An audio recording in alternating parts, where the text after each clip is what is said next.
जय श्री राधे, जय श्री कृष्णा।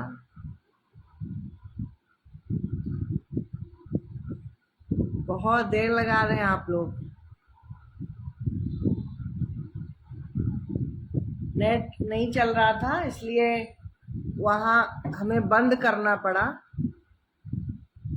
अब हम फिर से आए हैं लाइव, आप लोग जुड़ जाइए।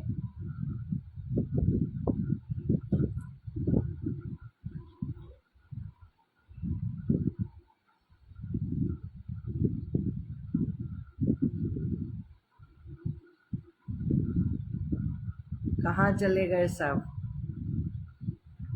9:15 बज गया है, अभी कोई आया नहीं है। कनेक्शन भी बहुत धीमा है, पता नहीं क्या प्रॉब्लम है। नेटवर्क प्रॉब्लम हो रही है।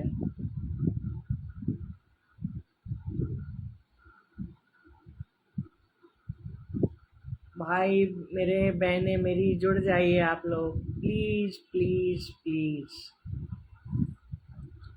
जितना ज़्यादा जुड़ेंगे उतना अच्छा लगेगा, और जितना ज़्यादा शेयर करेंगे उतना अच्छा लगेगा।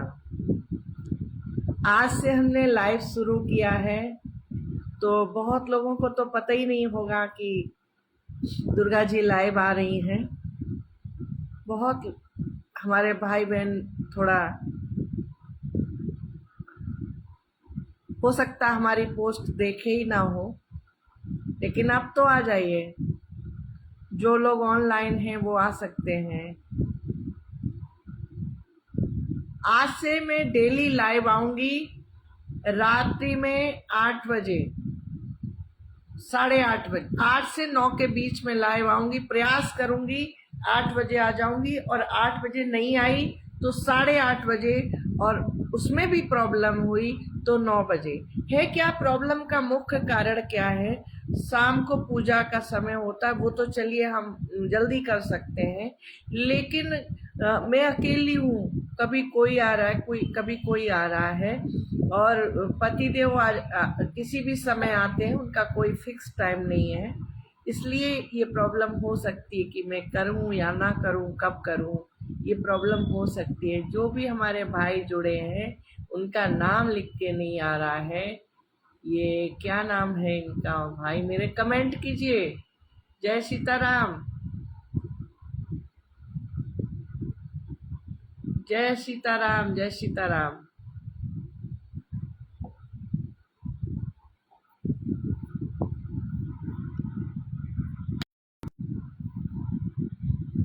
हमारे जो भी भाई जुड़ रहे हैं कृपया करें, कमेंट करें।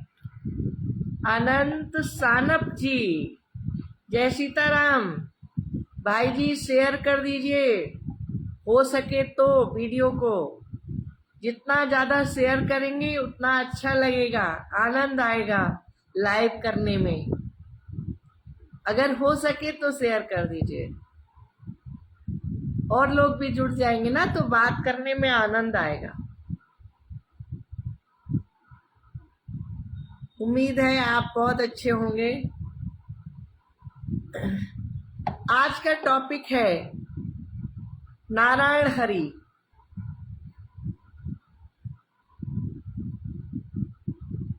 देश में बहुत बड़ा मुद्दा चल रहा है, भोले बाबा नारायण साकार विश्व हरि। कितना बड़ा नाम रखा गया, बड़ी अद्भुत बात है। मैंने उनके वीडियो देखे और बड़ा तकलीफ भी हुई और हंसी भी आई। तकलीफ ये हुई कि हमारे देश की जनता जो है वो कितनी भोली है, कितना भोलापन है। इतना भोलापन नहीं होना चाहिए। भोले आप वहाँ बनते हो जहाँ पे नहीं बनना चाहिए, और यही सीधाई है, और कि हमें पता ही नहीं होता हम कितने भोले हैं। ये बहुत बड़ी समस्या है कि हमें ये जानकारी ही नहीं होती कि हम कितने भोले हैं, हम क्या कर रहे हैं। जो भी हमारे भाई बहन जुड़ रहे हैं कृपया वीडियो को शेयर कर दीजिएगा। जय श्री राधे, जय श्री कृष्णा। कमेंट करिए जिससे हमें पता चल सके कौन जुड़ा हुआ है। अच्छा लगेगा। ये कोई बहन है शायद, फोटो आ रही है लेकिन नाम लिख के नहीं आ रहा है।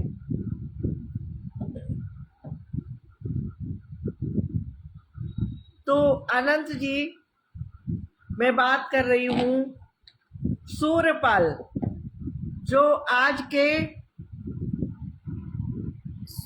19 साल पहले शायद यही बताया है लोगों ने, हो सकता मैं भूल रही हूँ, उसका टाइमिंग कम या ज़्यादा हो सकती है।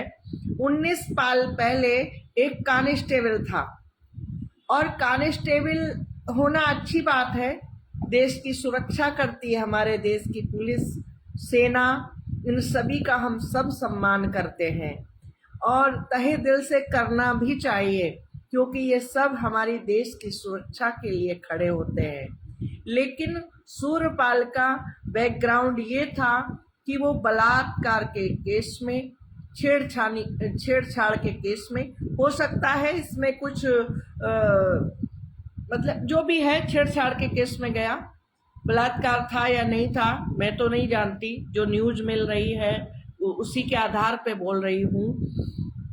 जेल गया, कुल मिला के जेल गया। जेल से निकला, उसके बाद इसने ढोंग का अपना जो भी फैलाया, किस तरह क्या किया ईश्वर जाने, मैं तो नहीं जान सकती। लोग उससे जुड़ते चले गए। उसका कारण था, उसने अपने को भगवान बताया। उसने कहा मैं भगवान हूँ, मैं प्रभु हूँ, मैं नारायण हूँ, और नारायण का कोई ना आदि है ना अंत है। नारायण अविनाशी है। उसके ये कहने के बावजूद भी हमारे देश की जनता उससे जुड़ती चली गई। देखिए, जो भगवान होता है कभी भी अपने मुख से नहीं कहता कि मैं भगवान हूँ। भगवान राम आए, उन्होंने कभी नहीं कहा कि मैं भगवान हूँ। भगवान कृष्ण आए, उन्होंने कभी नहीं कहा मैं भगवान हूँ। उन्होंने कर्म किए, उन्होंने ऐसे कर्म किए जिससे ये प्रूफ हो कि ये भगवान है। लोग खुद समझने लगे कि ये भगवान है। लेकिन इसने ऐसा क्या किया कि चाहता तो 119 लोग या 21 लोग जो भी मारे गए, सोशल मीडिया पे तो हमने एक पोस्ट पढ़ी थी, उसमें 134 लोग बताए थे।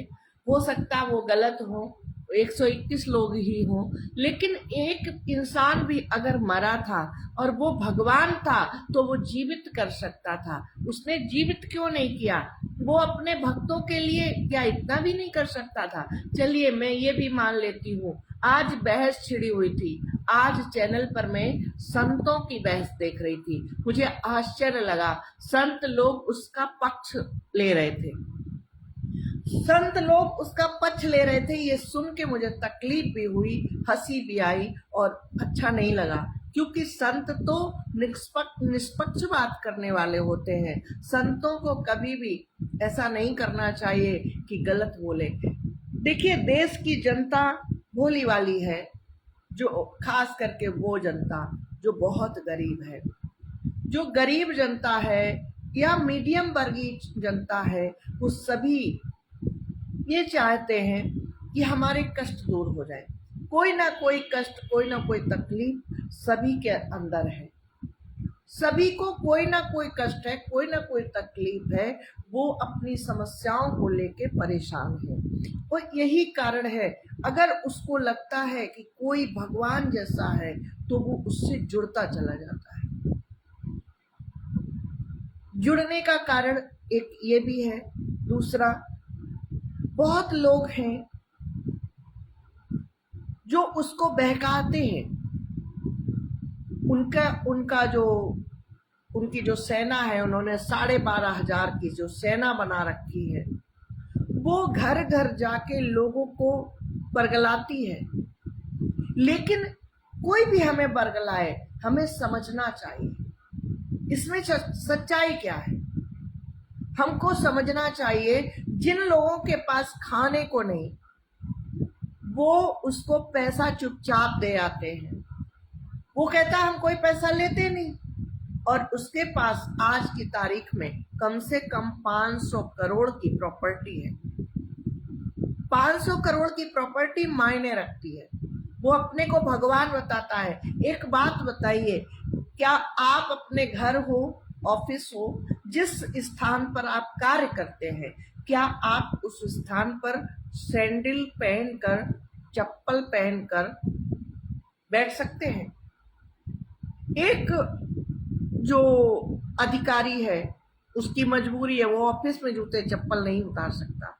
लेकिन जो प्रवचन करते हैं, प्रवचन वो किसी ग्रंथ पर भी हो सकता है, प्रवचन वो किसी भी सब्जेक्ट पर हो सकता है। जो इंसान प्रवचन कर रहा है, भले ही वो अपने को भगवान बता रहा है, क्या उसको ये अधिकार है कि वो सैंडल और जूते पहनकर मंच पर बैठे? कौन सा ऐसा संत है जो टाई सूट बूट में मंच पे बैठता है? इतना होने के बाद भी लोग क्यों नहीं समझ पाए, ये सोच के हमें आश्चर्य हो रहा है। और ऐसे लोगों के खिलाफ कोई क्यों कभी नहीं बोला? इतनी जनता देश की मर गई, किसी ने एक FIR नहीं कराई। लोग उसे अभी भी भगवान बता रहे हैं। क्या कारण है, क्यों बता रहे हैं? मेरी ये समझ ही नहीं आ रहा। मैं सोच सोच के परेशान हूं, लोग उसको भगवान क्यों बता रहे हैं? देखिए, रही बात भगवान की, भगवान कड़ में है। मैं भी बोलती हूँ, मैं जब कथा करती हूँ मैं बोलती हूँ ईश्वर कड़ में है। सर, अगर कड़ में है तो अकेले उसके अंदर नहीं है, वो आपके अंदर भी है। आपके अंदर भी वही ईश्वर विराजमान है जो उसके अंदर है। ये मैं भी बताती हूँ, जब मैं एस्ट्रोलॉजी का टॉपिक होता है या फिर भागवत का टॉपिक होता है, मैं यही समझाती हूँ, ईश्वर कड़ में है। ईश्वर ही हम सबकी को संभाल रहा है, हम सबकी बॉडी को संचालित कर रहा है।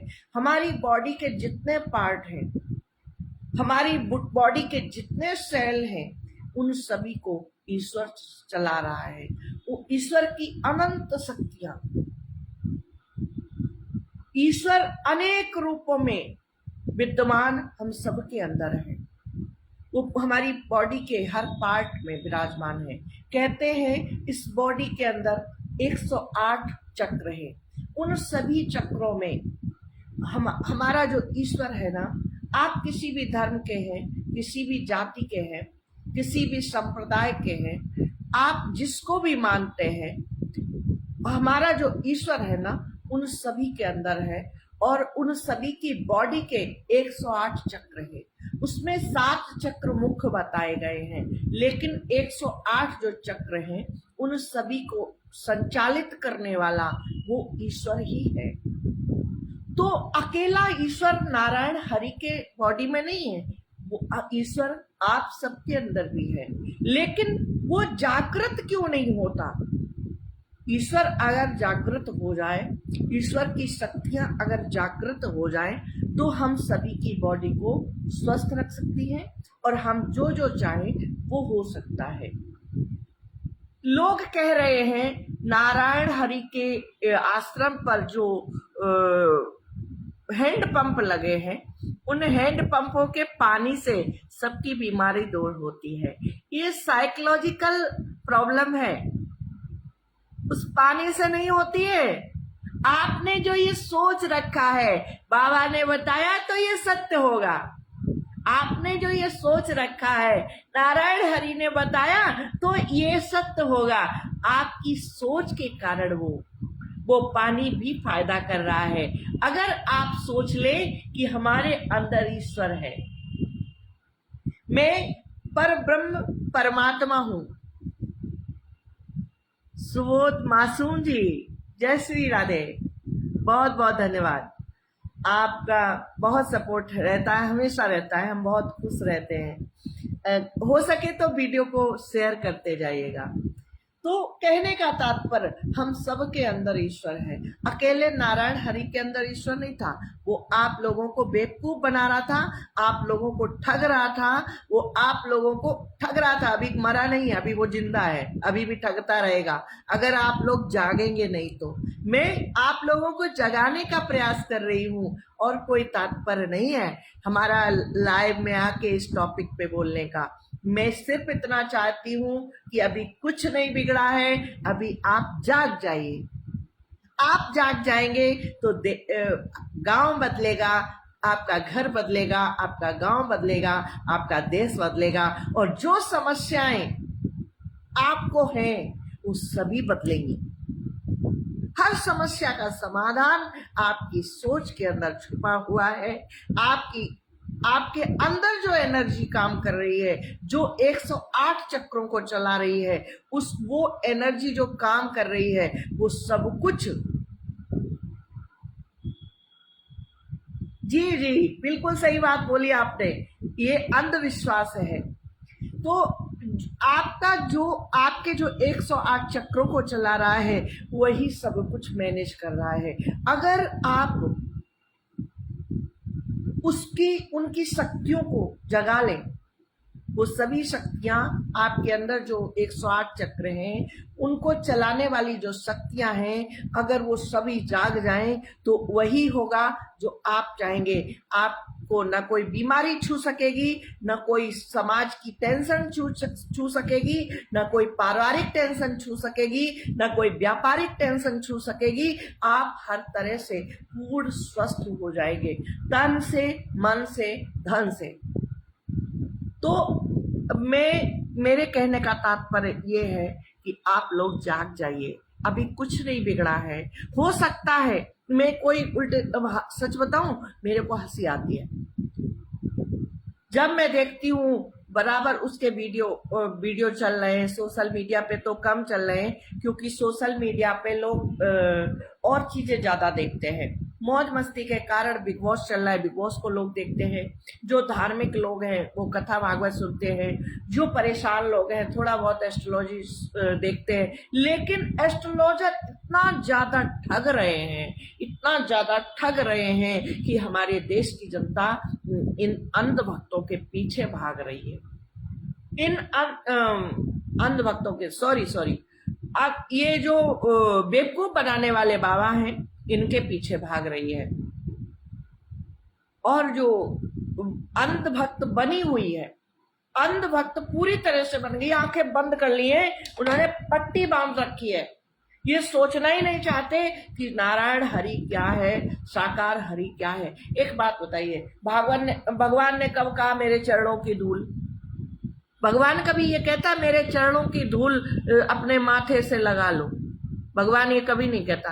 भगवान ने भागवत में भी लिखा है, और 18 पुराण 4 वेद, इतने सारे शास्त्र भरे पड़े हैं, किसी में भी भगवान ने ये नहीं कहा मेरे चरणों की धूल माथे पर लगा लो।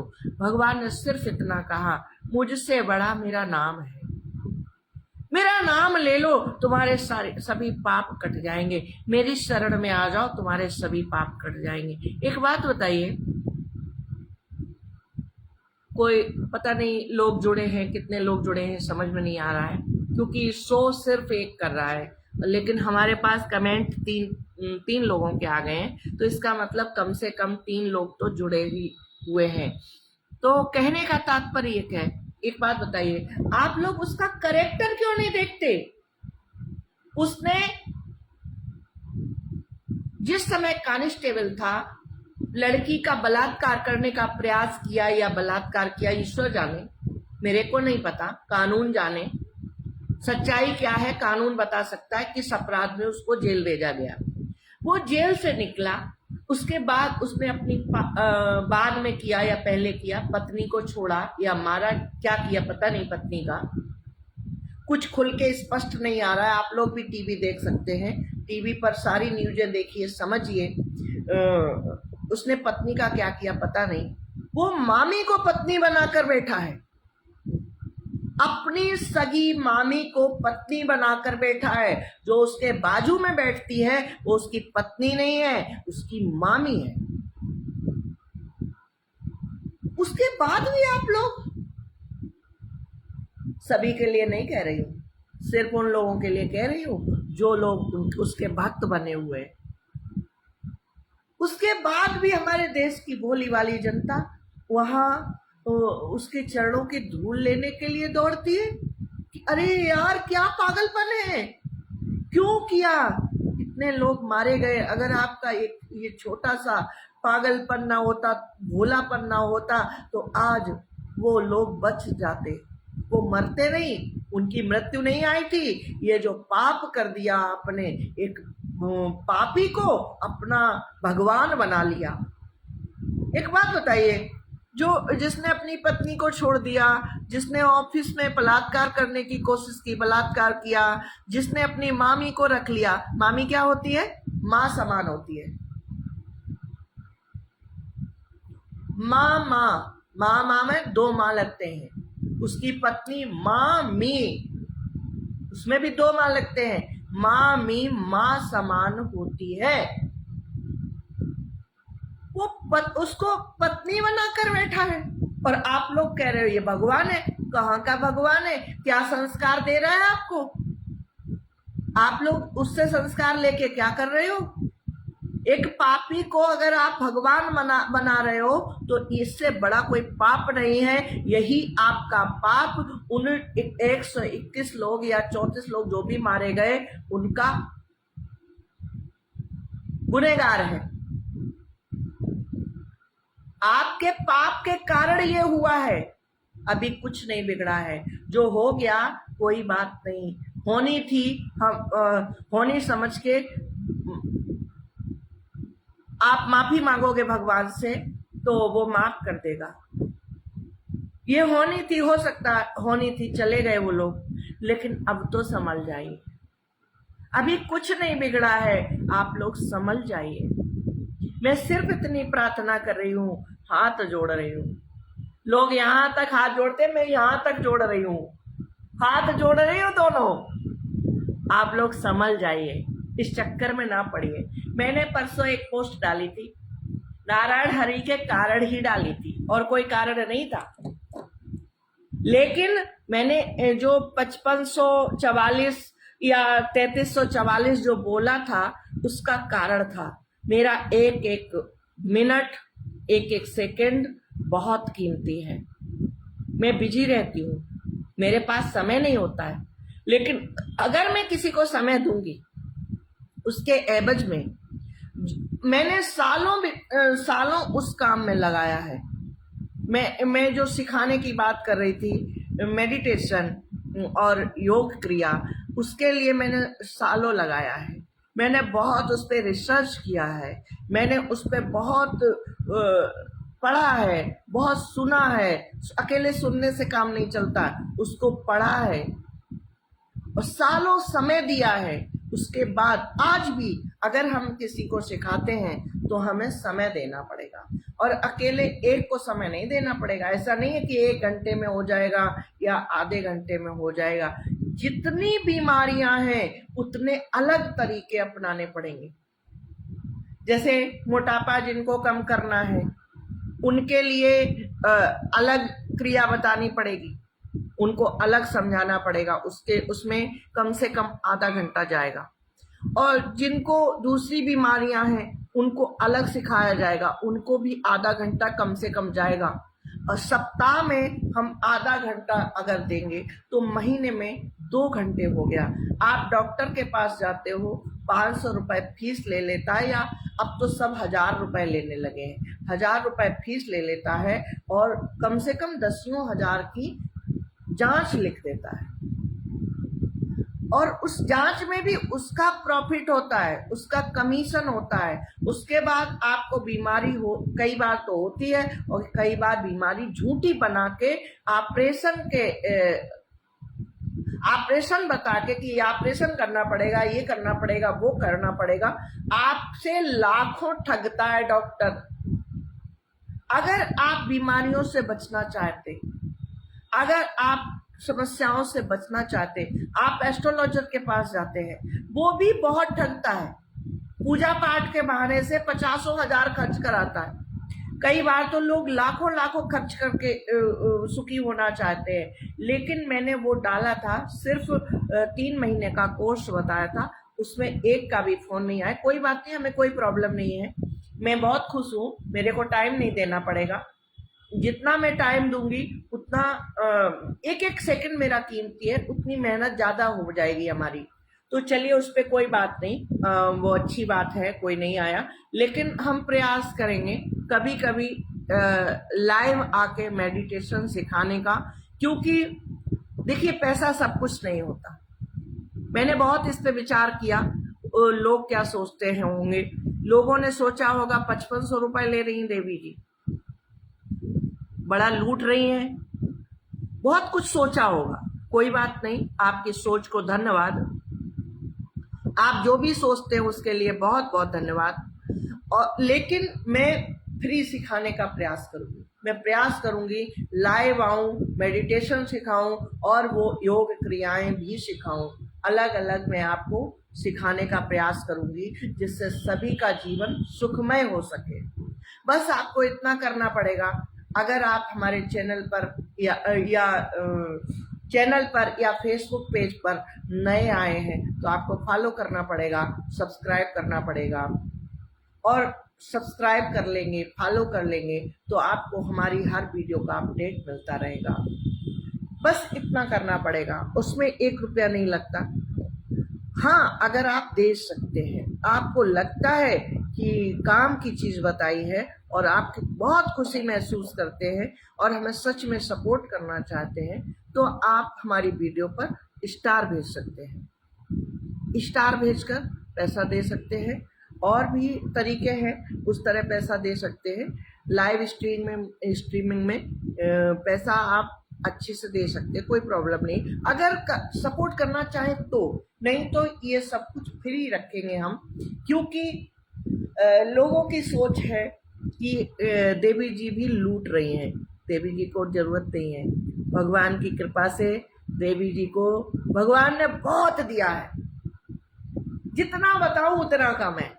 भगवान को बहुत बहुत धन्यवाद करती हूँ, जो दिया बहुत दिया, और जो आगे दोगे वो भी बहुत अच्छा होगा, विश्वास है मुझे।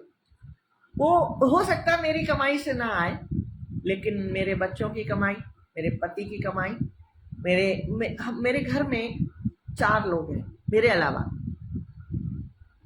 मेरे पति, 2 बेटे और बहू, भगवान की कृपा से सब बहुत अच्छा कमाते हैं और सभी मेरे हाथ में रखते हैं, ये सबसे अच्छी बात है। बच्चे कमाते हैं, बहू कमाती है, ला के मेरे हाथ में रख देती है, माँ ये पैसा आपका है, अब आप जैसे चाहो वैसे खर्च करो, जैसे चाहो वैसे, जितना चाहो उतना हमें दो। कहने का तात्पर्य मुझे जरूरत नहीं है। हाँ, अगर कोई पैसा आता है, आप स्टार भेजते हैं या जिस तरह से भी सपोर्ट करते हैं, तो वो पैसा सेवा कार्यों में लग जाएगा। जैसा कि मैंने पहले भी बताया है, ओम सेवा धाम के लिए मैं काम करती हूँ, ओम सेना बनाने का मैंने प्रयास किया, लेकिन आपको बताऊं, ओम सेना अभी तक तो नहीं चली। उसका कारण अभी तक किसी का सपोर्ट नहीं मिला। देखिए, पैसे का सपोर्ट तो बात की बात होती है, लेकिन बिना पैसे के भी कुछ नहीं होता। अगर हम मीटिंग करें 20 लोगों की, उनको अगर पानी भी पिलाते हैं तो वो पैसे से आता है, उनको अगर हम चाय नाश्ता भी कराते हैं तो वो पैसे से आता है।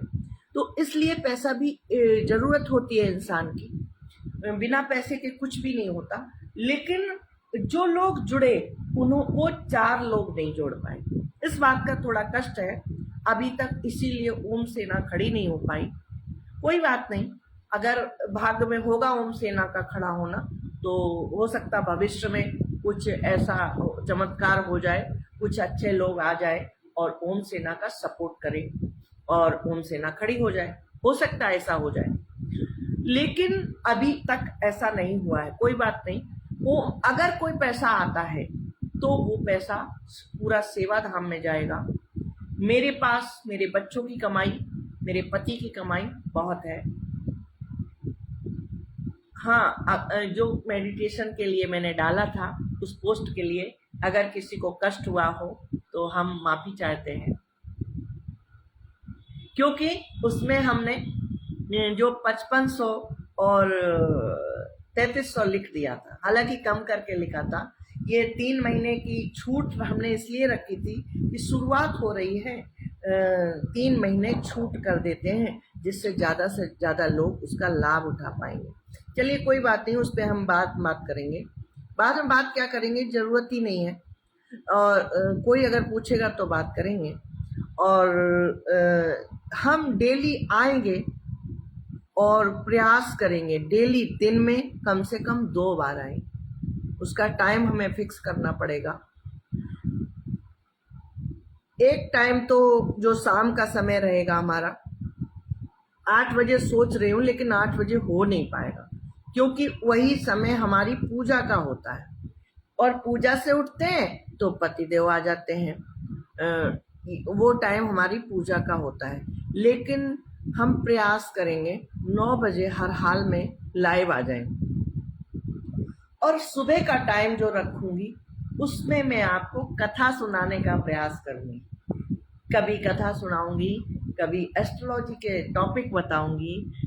मतलब इस तरह से ज़्यादातर प्रयास करूंगी आपको कथा सुनाऊं। आपकी जैसी डिमांड होगी उस हिसाब से करूंगी। अगर डिमांड आती है आप एस्ट्रोलॉजी के बारे में बात कीजिए, हमें कुछ बताइए, तो हम एक दिन फिक्स करेंगे, उसमें एस्ट्रोलॉजी की वीडियो लाइव एस्ट्रोलॉजी पे बोलेंगे और बाकी समय में हम आपको कथा सुनाएंगे। और आयुर्वेद के लिए भी अगर कोई डिमांड आती है, कोई भाई लोग कहते हैं आप प्लीज आयुर्वेद पे कुछ बताइए। देखिए बहुत लोग क्या कहते हैं, मैंने सुना है, मेरे अपनों ने भी कहा है कि एक टॉपिक पे रहो। मैं तुलना तो नहीं करना चाहती, लेकिन बात चलती है तो कुछ ना कुछ तो बोलना पड़ता है। जो सत्य होता है बोलना ही पड़ता है। बहुत लोगों का माइंड 1% चलता है तो वो एक ही टॉपिक पे सोच पाते हैं, और जिनका 2%, 3%, 4% चलता है वो एक टॉपिक पे नहीं, वो 4-5 टॉपिक पे फोकस करते हैं। जैसे एलन मस्क को ले लीजिए, वो चंद्रमा पर उन्होंने जाने का प्रयास किया और वो उन्होंने काम शुरू किया, और उसके बाद अकेले उसी पे फोकस नहीं किया। उसके बाद उन्होंने ट्विटर खरीदा और भी कंपनियां खरीदने का, जैसे जैसे उनके पास पैसा बढ़ता जाएगा वो कंपनियां खरीदेंगे और बढ़ते चले जाएंगे। अंबानी को देख लीजिए, अंबानी ने पहले रिलायंस चालू किया, रिलायंस के बाद जियो चालू किया, जियो के बाद बिग बॉस चालू किया, बिग बॉस के बाद बिग बॉस तो चालू कर ही दिया, उसके बाद चैनलों को खरीदा। तो क्या अंबानी एक ही जगह फोकस कर रहे हैं? अंबानी एक जगह नहीं कर रहे हैं, अंबानी 20 जगह कर रहे हैं फोकस। उसका कारण है हर इंसान बहुत नाम कमाना चाहता है और बहुत नाम कमाने के लिए वो दिन रात मेहनत करता है। कोई भी डिग्री है, ज़्यादा से ज़्यादा 4 साल 5 साल उसको लगते हैं, मिल जाती है। मैं 30 साल से मेहनत कर रही हूँ, 30 साल से मैं मेहनत कर रही हूँ। भागवत पर भी मैंने बहुत मेहनत की, कम से कम 42 बार भागवत को किया। एस्ट्रोलॉजी पर मैंने कम से कम 7-8 साल मेहनत की और अभी भी करती रहती हूँ। ऐसा कोई दिन नहीं जिसपे मैं एस्ट्रोलॉजी के विषय में पढ़ूं नहीं। और आयुर्वेद पर भी मैंने बहुत मेहनत की, और जो ब्लॉग बनाती हूँ, ब्लॉग वीडियो भी बिना मेहनत के नहीं बनती। आपको हर बार आप कुछ भी करने जा रहे हो, आपको सबसे पहले याद रखना पड़ता है कि हमें वीडियो बनानी है। दूसरा, आपको कैमरा उठाना पड़ता है, फोन स्टिक उठानी पड़ती है, उसके लिए वीडियो बनाने में भी मेहनत लगती है। बनाने से ही काम नहीं चलता, उसके बाद में एडिट करने में मेहनत लगती है। कहने का तात्पर्य सिर्फ इतना है कि मैं कई जगह फोकस कर रही हूँ। बहुत लोग इस चीज़ को फ्रॉड समझ रहे हैं, तो कृपया करके आप अगर फ्रॉड समझते हैं तो समझते रहिए, इसके लिए धन्यवाद है। और अगर नहीं समझते हैं, हमें अच्छा इंसान समझते हैं, तो उसके लिए भी धन्यवाद है। और अगर अच्छा समझते हैं तो कृपया करके वीडियो को लाइक कर दिया करिए, शेयर कर दिया करिए, और कमेंट बॉक्स में ये बता तो दिया करिए कि आपको अच्छा लग रहा है। आपका एक कमेंट हमें मोटिवेशन देता है, आपका एक लाइक हमें मोटिवेशन देता है, आपके जो शेयर होते हैं वो हमें बढ़ने में सहयोग करते हैं। तो आप लोग तांत्रिक ज्योतिष कामाख्या, आपने राधे राधे राधे जय श्री कृष्णा लिखा, बहुत अच्छा लगा। जय श्री राधे जय श्री कृष्णा। हम हर रोज रात्रि में 8 बजे बोला था, लेकिन 8 बजे संभव हो नहीं पाएगा। मैं हर रोज 9 बजे लाइव आऊँगी, आप लोग जुड़ा करिए। और सुबह का टाइम मैं फिक्स करूँगी, आप लोग उस समय भी जुड़ा करिए। सुबह आपको कथा सुनने को मिलेगी, शाम को आपको देश के टॉपिक पर कोई ना कोई टॉपिक होगा, उस पर बात करेंगे, उस पर बातचीत मिलेगी। राधे राधे करशेंद्र दास जी, बापू गुरु, राधे राधे। तो इसी के साथ हम इस लाइव को समाप्त कर रहे हैं, और फिर से कह रहे हैं, किसी भी ढोंगी गुरु के चक्कर में ना पड़िए। आप अपने पर ध्यान दीजिए, आपके स्वयं के अंदर भगवान बैठा है, और आप चाहेंगे तो आपकी सारी समस्याओं का समाधान आपके अंदर बैठा हुआ भगवान कर देगा। आपको कहीं भटकने की जरूरत नहीं पड़ेगी। और इसमें मार्गदर्शन के लिए कैसे क्या करना है, मैं पूरा प्रयास करूंगी। हर रोज लाइव आऊंगी और आपको बताऊंगी किस तरह से क्या करना है। ओके, अपना बहुत ख्याल रखिएगा। इसी के साथ हम लाइव को समापन कर रहे हैं। जय श्री राधे जय श्री कृष्णा। अपना बहुत ख्याल रखिएगा। Take care. शुभ रात्रि।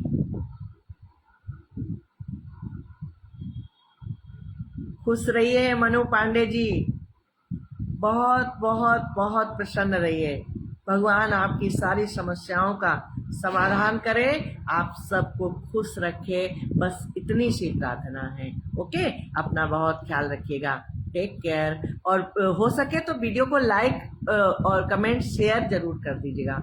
आप जितना ज़्यादा शेयर करेंगे हमें अच्छा लगेगा, और हमें बढ़ाने में आप सपोर्ट करेंगे। ओके, अपना बहुत ख्याल रखिएगा। देखते हैं, बहुत अच्छी बात है, शेयर भी कर दिया करिए। आप जितना ज्यादा शेयर करेंगे उतना अच्छा हो जाएगा। आपका प्यार आप हमें देते रहिएगा, इसके लिए हम बहुत बहुत धन्यवाद देते हैं। जय श्री राधे जय श्री कृष्ण।